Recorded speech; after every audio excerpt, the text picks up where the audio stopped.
ये तो अपनी लंका को ही जलाकर भस्म करना चाहते हैं। देख रहे हैं प्रभु, कितने अज्ञानी है ये राक्षस। आप केवल इतनी कृपा कीजिएगा प्रभु कि सत्य और न्याय को मेरी पूंछ की अग्नि से कोई अहित न पहुंचे।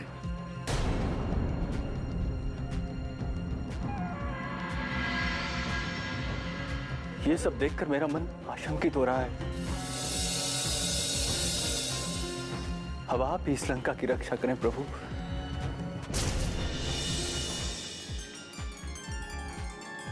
आप व्यर्थ चिंता कर रही हैं देवी। हनुमान का सत्य आपसे छुपा नहीं है। वे इतने सक्षम है कि कोई भी उनका अहित नहीं कर सकता। राक्षसों की प्रकृति आपसे छुपी नहीं है स्वामी। उन्होंने हनुमान की मृत्यु का आयोजन किया है। कितना कठोर दंड दिया है उन्होंने हनुमान को। देवी, यदि राक्षसों ने ऐसा सोचा है तो उनका यह भ्रम है।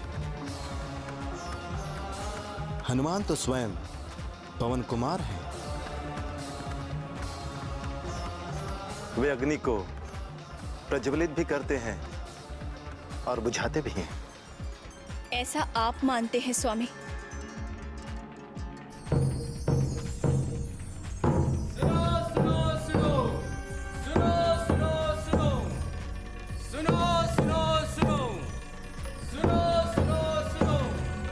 संपूर्ण नगरवासियों सुनो। इस तुच्छ बानर को इसके दुस्साहस का दंड मिला है। इस दुष्ट ने हमारे सैनिकों का वध किया है। राजकुमार अक्षय कुमार को मारकर साक्षात लंकेश को चुनौती दी है। हाँ नगरवासियों, इस बानर की मृत्यु का खेल देखो।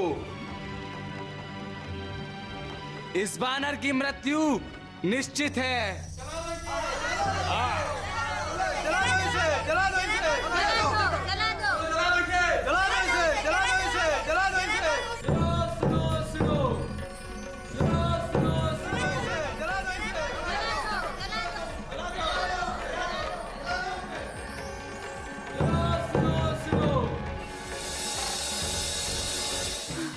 सीते, घोर अनर्थ हो गया, घोर अनर्थ।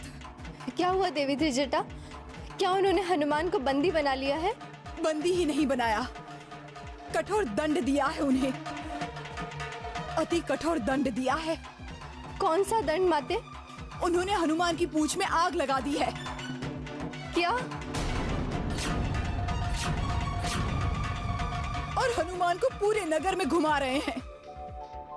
हे प्रभु, ये क्या हो रहा है?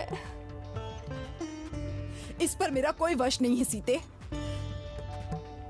साक्षात लंकेश ने आदेश दिया है। मैं विवश हूं सीते। मैं ही क्या, लंकेश के आगे सभी विवश हैं। हे अग्निदेव, हनुमान की रक्षा करें अग्निदेव। आप शीतल हो जाएं।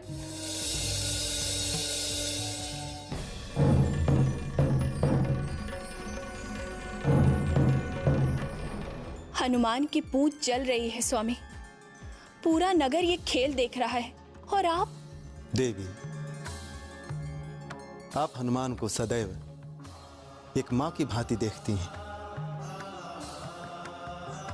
इसलिए आप निश्चय ही आशंकित हो जाती हैं। यदि आप आदि शक्ति के रूप में उन्हें देखेंगी तो आप स्वयं जान जाएंगी कि हनुमान उनके दूत हैं जिन्होंने अग्नि का सृजन किया है। उन्हें अग्नि कदापि नहीं जला सकती, अपितु अग्निदेव स्वयं को धन्य मान रहे होंगे कि उन्हें श्री राम और हनुमान की सहायता का अवसर प्राप्त हुआ है। आप क्या कह रहे हैं स्वामी? मेरी कुछ समझ में नहीं आ रहा है। मुझे केवल हनुमान की पीड़ा दिखाई दे रही है। अभी तो हनुमान लीला कर रहे हैं देवी। उन्हें पूरे नगर का निरीक्षण करना है। अपना कार्य पूर्ण करने के पश्चात वो अपनी क्षमता का प्रदर्शन स्वयं करेंगे।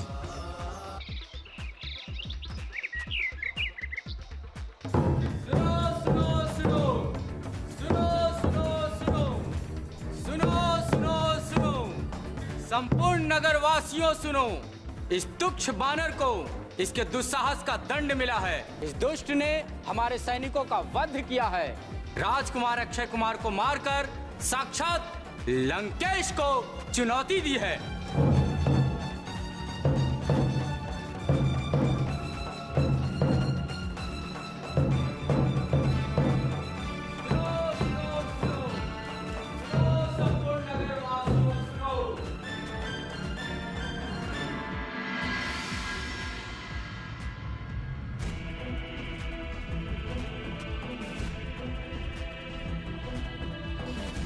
जय श्री राम।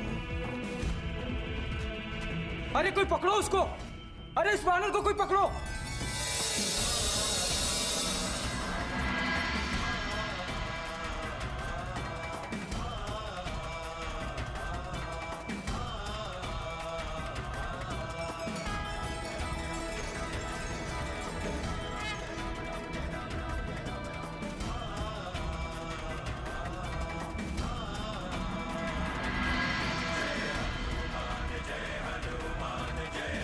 उधर देखो, दक्षिण दिशा में भी आग की लपटें उठने लगी हैं।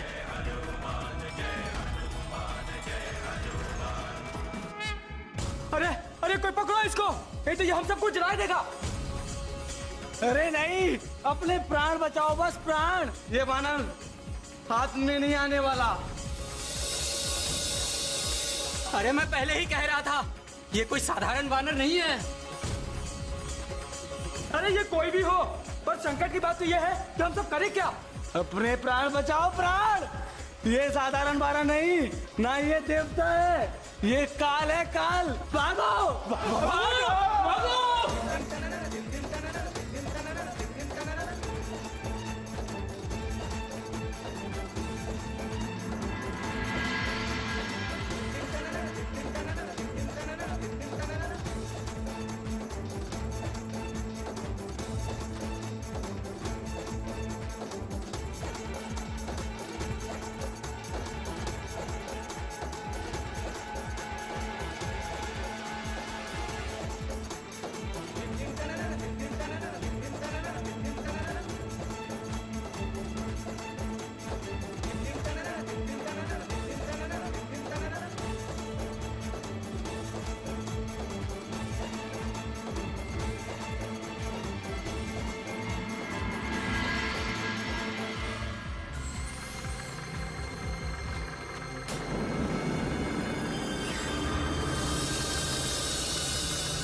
महाराज लंकेश की जय हो। महाराज, आपके आदेशानुसार उस वानर की पूंछ में आग लगाकर उसे लंका में भ्रमण करने के लिए छोड़ दिया। परंतु हमारी लंका में ये अग्नि की ज्वालाएं कैसी? लंकेश अनर्थ हो गया। उस तुच्छ वानर ने पूरी लंका में उत्पात मचाया हुआ है। वो पूरी लंका को दहन करने पर तुला है। लंकेश समझ गया, समझ गया।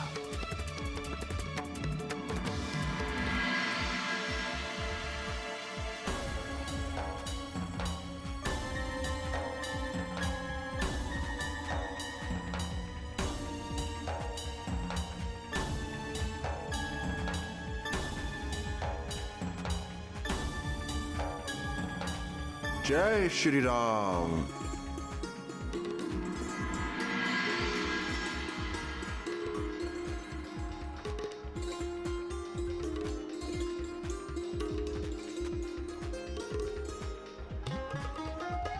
प्रणाम माते।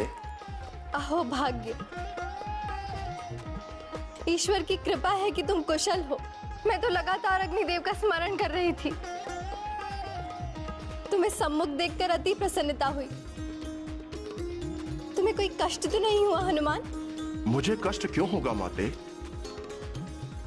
प्रभु श्री राम के दास को कोई कष्ट कैसे हो सकता है? अब आप मुझे आदेश दे माते।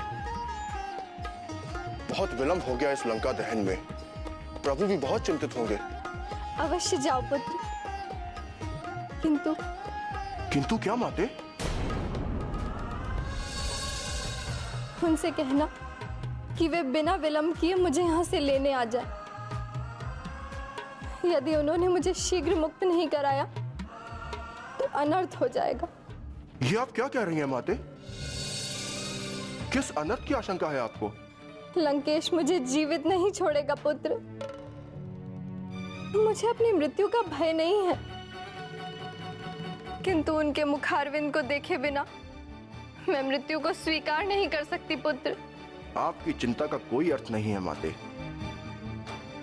वानर भालुओं की विशाल सेना के साथ प्रभु श्री राम शीघ्र ही लंका पर चढ़ाई करेंगे और आपको साथ लेकर जाएंगे। पुनः मुझे इस लंका का रहस्य भी पता चल चुका है। रावण की शक्ति और सामर्थ्य का अनुमान हो चुका है मुझे। प्रभु श्री राम के सामने वो एक पल भी नहीं ठहर सकता। मुझे पूर्ण विश्वास है हनुमान, तुम स्वयं मेरी कामना सिद्धि के प्रमाण हो। मैं जानती हूं कि तुम एकाकी ही पूरी लंका पर विजय पा सकते हो, किंतु मेरी मनोकामना तभी पूर्ण होगी जब स्वयं श्री राम और लक्ष्मण यहाँ आएंगे और राक्षसों का वध करके मुझे यहाँ से ले जाएंगे। मेरी इन बातों का अर्थ ये कदापि नहीं है कि तुम में मेरा दुख दूर करने का सामर्थ्य नहीं है। तुमने मुझे नया जीवन दिया है पुत्र। यदि तुम ठीक समय पर दर्शन नहीं देते तो दुख से व्याकुल होकर मैंने अपने प्राण त्याग दिए होते। तुम संकट मोचन हो पुत्र, सचमुच संकट मोचन हो।